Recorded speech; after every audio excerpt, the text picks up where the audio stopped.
710 ते 607 410 ते 607 असे एकूण 26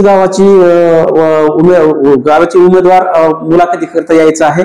त्यामध्ये आहे सिद्धेश्वर पिंपळगाव, सोनक पिंपळगाव, वसंतनगर, यावल पिंपरी तांडा, झिरपी तांडा, कर्जत, पिंपरखेड खुर्द, वलखेडा, बटाण खुर्द, घुंसी बुद्रुक, कोठी, नारायणगाव, सोंदलगाव खुर्द, शिरनेर, वडीगोद्री, बनटाकळी, भगवाननगर, देशगव्हाण, आलमगाव, आंतरवाडी सराटी, आपेगाव, भांबेरी, भारडी, भुतेगाव, चित्रवळगाव आणि दहीपुरी आहे। त्यानंतर 18 ऑक्टोबर 2025 रोजी 608 ते 801 या अनुक्रमांकाचे जे परीक्षार्थी आहेत किंवा उमेदवार आहेत त्यांनी मुलाखती करता 18 ऑक्टोबर 2025 रोजी उपस्थित राहायचं आहे। त्यामध्ये गावाची नाव आहेत डावरगाव, देवी देहगाव, हस्तपोखरी, जामखेड, झिरपी, कोटाळा खुर्द, कुंभार पिंपळगाव, लालवाडी, माळ्याची वाडी, मडजळगाव, पानेवाडी, राहेरा, रांजणी, रोहिलागड, शहागड, सेवता, सिंदखेड, सिंदेवडगाव, ताडहदगाव, आंतरवाली राठी, अवलगाव खुर्द, भद्रेगाव, बोरगाव खुर्द, चन्नापुरी बुद्रुक, गोला, गोरी, काटखेडा, मंगुजळगाव, पांगरी, राजेगाव, राजनीवाडी, रामगव्हाण बुद्रुक, रामसगाव, रेणापुरी, साकळगाव, उक्कडगाव, वडी रामसगाव, वाडी सिराडोन, यावल पिंपरी, आंतरवाला आवा, आंतरवाली दाई, बळेगाव आणि भोगगाव हे या विद्यार्थ्यांनी 18 ऑक्टोबर 2025 रोजी उपस्थित राहायचं आहे। आणि 19 ऑक्टोबर 2025 रोजी अनुक्रमांक 802 ते अनुक्रमांक 922 या उमेदवारांनी त्या ठिकाणी मुलाखती करता उपस्थित राहायचं आहे। त्या गावाची नाव मी सांगत आहे। चापडगाव, सेळगाव, एकलेहरा, खेडगाव, लेमेवाडी, मंगरूळ, मासेगाव, मुद्रेगाव, पागीरवाडी, साष्ट पिंपळगाव, श्रीपत धामणगाव, वाळकेश्वर, झोडेगाव, आंतरवाली टेंबी, बदापूर, बहिरेगाव, बोदलापुरी, हातडी, मादाळा, रवणा, शहापूर, टाका, घोणशी तांडा नंबर 2, जोगेश्वरवाडी, लमानवाडी, पांगरा तांडा, राहुवाडी, संत सेवालाल नगर याप्रमाणे हे उमेदवार उपस्थित राहायचं आहे। जे मी वरीलप्रमाणे शेड्यूल सांगितलेलं आहे त्या शेड्यूल प्रमाणे आपण उपस्थित राहायचं, वेळेवर उपस्थित राहायचं, नीटनेटके कपडे घालून आपण यायचं आहे।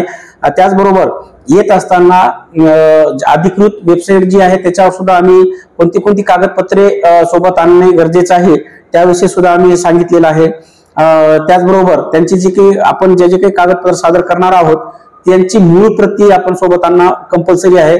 त्यासोबतच 2 प्रतीमध्ये अटेस्टेड कॉपी सुद्धा त्या कागदपत्रांची आपण आणणं गरजेचं आहे।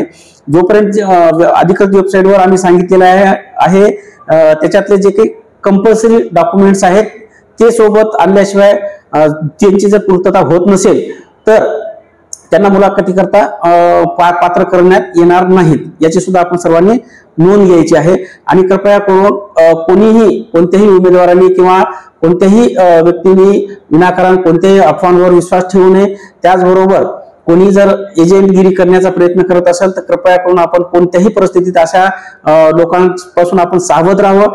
ही प्रक्रिया अत्यंत पारदर्शक, अत्यंत टेक्निकली आणि कुठल्याही मानवी हस्तक्षेपाशिवाय होणार आहे।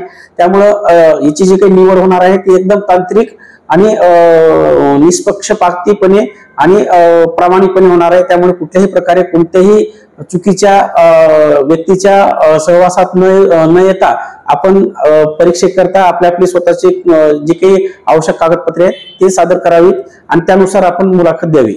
सर्व उमेदवार यांना पुनश्च माझी सूचना आहे, कृपया करून आपण recruitonline.in ही जी काही अधिकृत वेबसाईट आहे ज्यावर आपण फॉर्म भरलेला होता, ज्या वेबसाईटवरून आपण हॉल तिकीट्स घेतलेला होता त्याच अधिकृत वेबसाईटवर सुद्धा आम्ही हे जे उमेदवार पात्र जे झालेले आहेत मुलाखती करतात त्यांचे रोल नंबर्स पाठवलेले आहेत।